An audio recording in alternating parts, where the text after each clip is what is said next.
Bismillahirrahmanirrahim. Assalamualaikum warahmatullahi wabarakatuh. Bertemu kembali bersama Ibu Mia Nur Melati dalam mata pelajaran Produk Kreatif dan Kewirausahaan SMK kelas 11. Bagaimana kabar kalian hari ini? Semoga kalian dalam keadaan sehat walafiat dan tetap semangat untuk belajar ya. Pada kesempatan kali ini, Ibu akan menjelaskan materi bab 2 tentang peluang usaha.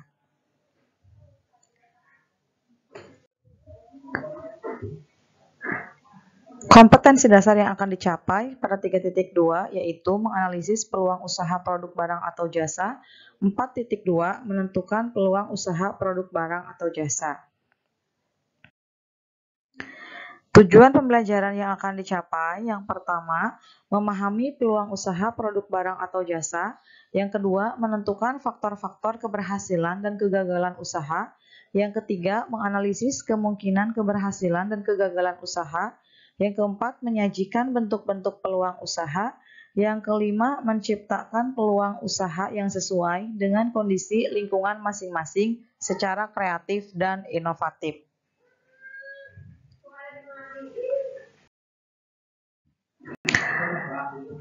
Nah, sekarang kalian coba perhatikan gambar yang ada pada slide.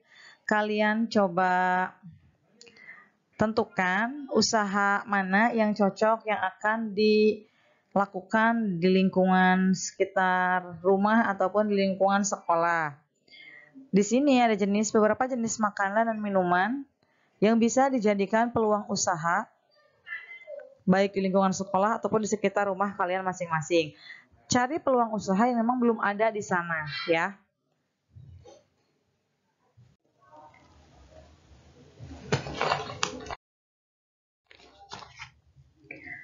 Peluang usaha itu berasal dari dua kata, yaitu peluang dan usaha. Peluang artinya kesempatan, usaha itu adalah upaya untuk mencapai tujuan yang diinginkan dengan berbagai daya atau sumber daya yang dimiliki.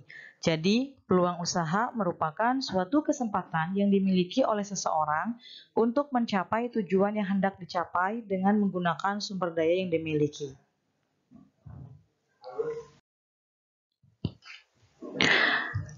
Bagi calon wirausaha yang akan membuka usaha yang baru, perlu terlebih dahulu melakukan suatu observasi ya. Jadi ada beberapa hal yang harus dilakukan oleh kita sebagai calon wirausaha yang baru. Selain observasi, ada juga survei lapangan. Dan yang berikutnya yaitu banyak bertanya mengenai seluk-beluk bisnis yang akan digelutinya.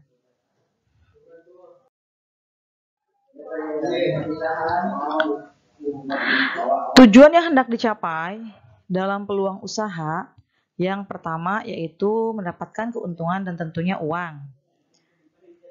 Kemudian status sosial, kekayaan, kepuasan batin, dan popularitas. Nah, untuk mencapai tujuan tersebut, seseorang dapat memanfaatkan sumber daya yang dimiliki yang dapat menunjang kegiatan usahanya. Yang pertama, uang dan modal. Yang kedua, pengetahuan dan skill, kemudian relasi yang luas, pengalaman, dan lain-lain. Nah, artinya sumber daya ini mencakup segala sesuatu yang bisa dimanfaatkan untuk menunjang kegiatan usahanya.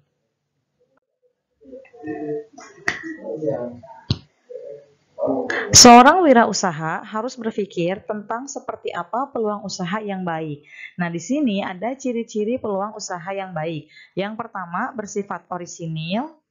Yang kedua, harus dapat mengantisipasi perubahan persaingan dan kebutuhan pasar. Yang ketiga, sesuai dengan minat. Yang keempat, tingkat kelayakan usaha teruji. Yang keempat, bersifat ide kreatif. Yang kelima, ada keyakinan untuk mewujudkan. Dan yang terakhir, ada rasa senang saat menjalankan.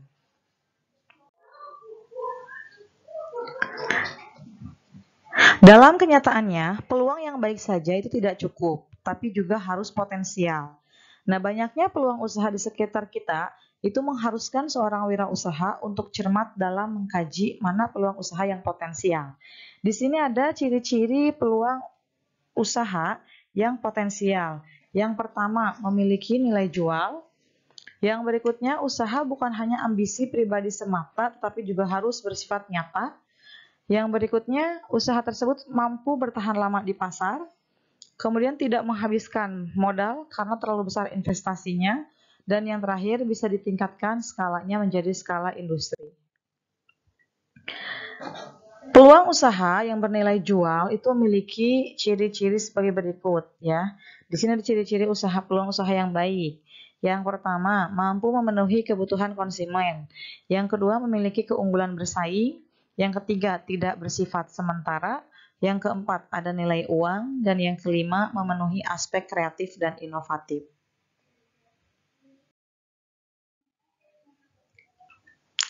Sub yang B yaitu analisis peluang usaha. Tidak semua peluang usaha yang ada di hadapan kita itu secara otomatis bisa kita kerjakan, tetapi harus terlebih dahulu dilakukan analisis ya. Nah, analisis peluang usaha adalah suatu analisis untuk mengetahui berbagai kemungkinan dari berbagai macam kesempatan usaha, mana yang bisa dilakukan dan bisa memberikan keuntungan dengan berbagai tingkat resiko yang akan dihadapi. Untuk dapat menggali dan memanfaatkan peluang usaha, seorang wirausaha harus dapat berpikir secara positif dan kreatif. Di antaranya yaitu percaya dan yakin bahwa usaha tersebut dapat dilaksanakan. Yang kedua, mau menerima gagasan atau ide-ide baru. Yang ketiga, memiliki semangat kerja yang tinggi. Yang keempat, mampu berkomunikasi dengan baik. Yang kelima, bertanya pada diri sendiri. Yang keenam, mau mendengarkan saran orang lain.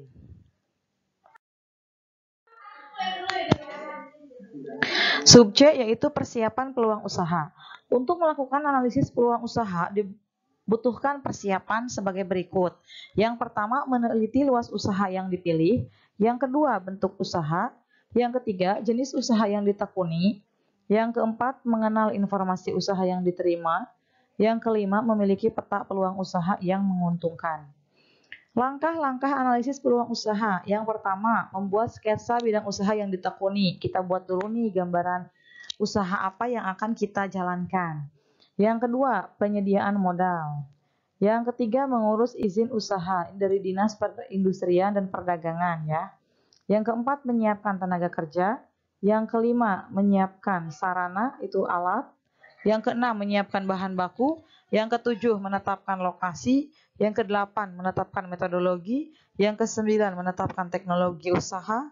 Yang ke-10, menetapkan manajemen. Dan yang terakhir, mencari mitra usaha.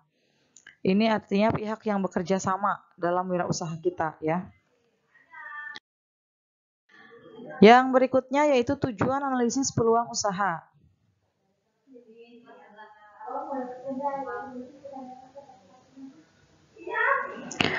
Secara umum, tujuan analisis peluang usaha adalah untuk mengetahui apakah usaha tersebut layak dikerjakan atau tidak. Oleh sebab itu, seorang wirausaha ini harus cermat, yakin, dan juga berani. Tujuan analisis peluang usaha yang pertama, untuk menemukan peluang usaha. Yang kedua, untuk menemukan potensi usaha. Yang ketiga, untuk mengetahui besarnya potensi usaha yang tersedia. Dan yang keempat, untuk mengetahui berapa lama usaha tersebut akan bertahan.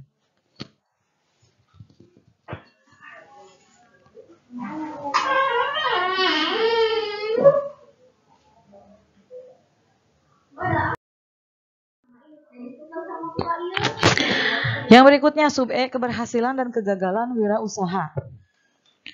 Seorang wirausaha senantiasa dihadapkan dalam dua kemungkinan ya, yakni keberhasilan atau kegagalan dalam menjalankan usaha. Nah, di sini ada beberapa faktor keberhasilan wirausaha. Dari segi faktor manusia. Dari segi faktor manusia, itu pertama kepribadian atau karakter seseorang. Ini sangat menunjang keberhasilannya ya. Karakter ini bisa bawaan dari lahir atau bisa juga dilatih secara terus-menerus. Kemauan yang keras untuk berubah dan lingkungan sangat berpengaruh pada pembentukan karakter tersebut. Yang kedua, ilmu pengetahuan. Ilmu ini akan membantu kita dalam menghadapi berbagai persoalan. Ya, yang ketiga, pengalaman yang dimiliki. Pengalaman adalah guru yang terbaik untuk kita ya. Kita bisa belajar dari pengalaman kita sendiri ataupun pengalaman dari orang lain. Kemudian faktor yang berikutnya yaitu adalah faktor keuangan. Faktor keuangan ini merupakan salah satu pendukung keberhasilan dalam usaha, karena tanpa adanya modal, usaha tidak mungkin bisa berjalan. Modal tersebut digunakan untuk membiayai pengeluaran seperti pembelian bahan baku, peralatan, gaji karyawan, promosi, dan kegiatan operasional lainnya. Uang memang bukan segalanya ya, tapi segalanya untuk berwirausaha ini akan membutuhkan uang. Yang berikutnya perencanaan. Perencanaan yang matang ini sangat dibutuhkan untuk menunjang keberhasilan usaha. Agar usaha yang mau dijalankan ini bisa terarah dan tidak asal berjalan, maka dibutuhkan perencanaan atau planning yang matang.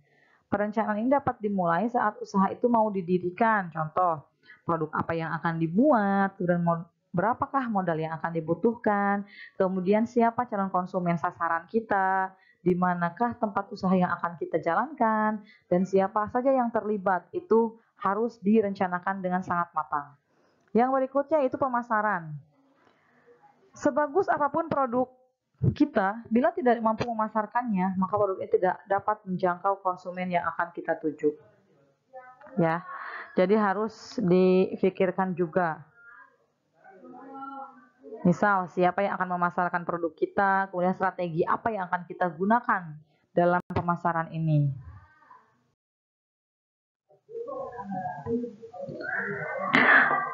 Selain faktor di atas, keberhasilan seorang wirausaha dalam menjalankan usahanya, menurut Adiaksa Daud, harus dilandasi dengan falsafah yang kita kenal sebagai Doraemon. D-nya itu ada dream, adalah memiliki impian. O-nya opportunity, mampu mencari peluang usaha. R-nya reform, menyusun perencanaan dan mengimplementasikan secara sistematis. A-nya action, melakukan suatu tindakan.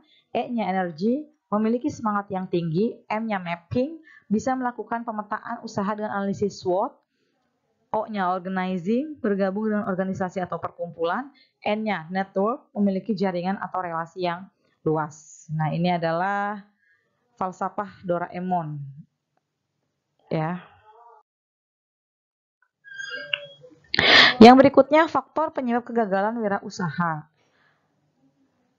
Menurut Zimmerer, yang menyebabkan gagalnya menjalankan wirausaha, yang pertama tidak kompeten dalam manajerial.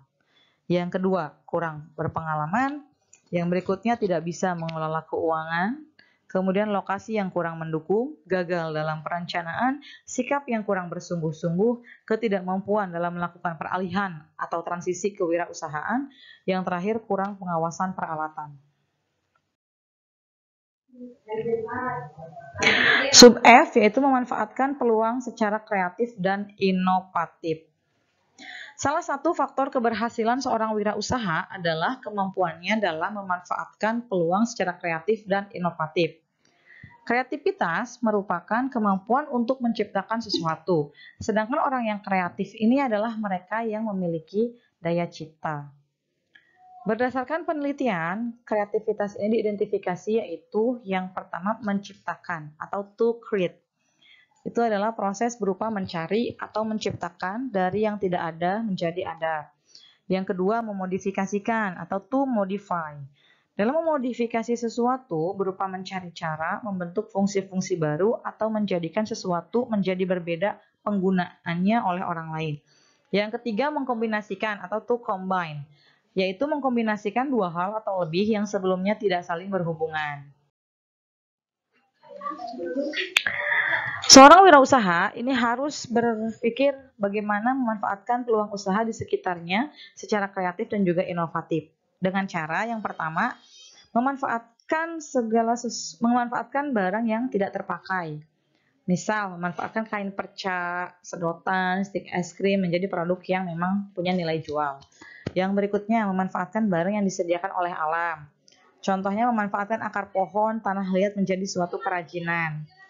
Yang berikutnya, memanfaatkan kejadian atau peristiwa yang ada.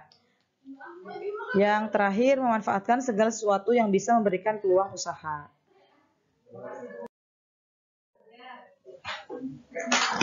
Yang berikutnya ada jenis-jenis inovasi. Inovasi menurut Stephen Robbins adalah sebuah ide atau gagasan baru yang diterapkan untuk memperbaiki suatu produk.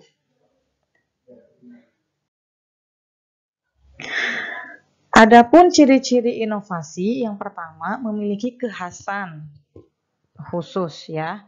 Artinya suatu inovasi memiliki ciri yang khas dalam arti idenya, programnya, tatanannya, sistemnya, termasuk kemungkinan hasil yang diharapkan. Yang kedua, memiliki ciri atau unsur kebaruan. Dalam arti, suatu inovasi ini harus memiliki karakteristik sebagai sebuah karya dan pemikiran yang memiliki kadar orisinalitas. Yang ketiga, dilaksanakan melalui program yang terencana. Dalam arti, suatu inovasi dilakukan melalui proses yang tidak tergesa-gesa dan dipersiapkan secara matang terlebih dahulu. Yang berikutnya, memiliki tujuan. Program inovasi yang dilakukan harus memiliki arah yang ingin dicapai, termasuk strategi untuk mencapai tujuan. Sedangkan jenis inovasi menurut Kuratko ada 4. Yang pertama, invensi atau penemuan baru. Yang kedua, ekstensi, pengembangan dari yang sudah ada sebelumnya. Yang ketiga, duplikasi, penggandaan atau memperbanyak produk yang sudah ada dan juga terkenal. Yang terakhir yaitu sintesis, penggabungan atau mengkombinasikan konsep dan formula yang sudah ada menjadi formula yang baru.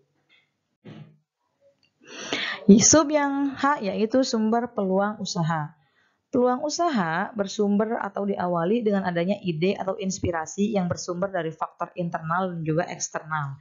Faktor internal, yang pertama pengetahuan yang dimiliki, yang kedua pengalaman dari individu itu sendiri, yang ketiga pengalaman dari orang lain, yang terakhir intuisi atau pemikiran yang muncul dari diri sendiri. Sedangkan faktor eksternal, yang pertama, masalah yang dihadapi dan belum terpecahkan. Yang kedua, kesulitan yang dihadapi sehari-hari. Yang ketiga, kebutuhan yang belum terpenuhi. Dan yang keempat, pemikiran yang besar untuk menciptakan sesuatu yang baru.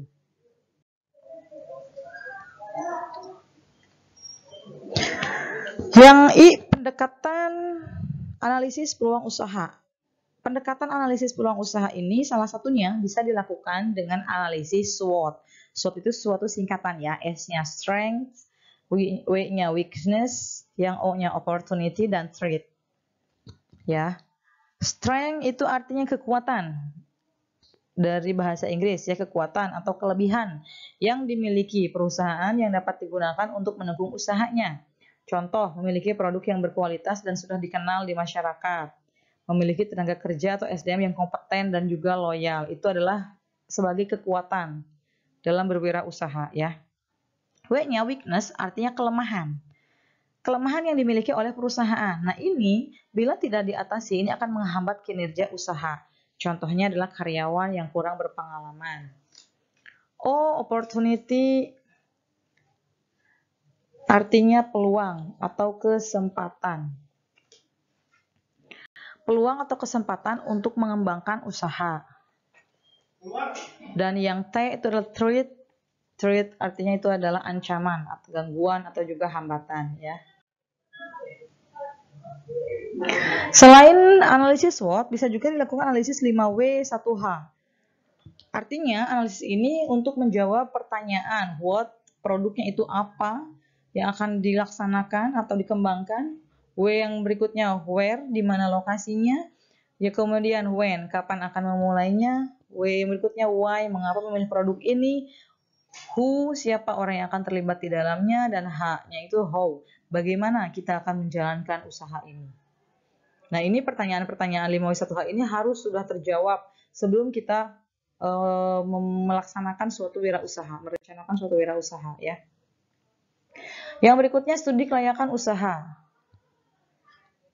Studi kelayakan bisnis ini menurut Hussein Umar yaitu penelitian terhadap rencana bisnis yang tidak hanya menganalisis layak atau tidaknya bisnis itu dibangun, tetapi juga saat dioperasionalkan secara rutin dalam rangka pencapaian keuntungan maksimum dalam waktu yang tidak ditentukan. Misalnya rencana peluncuran produk baru.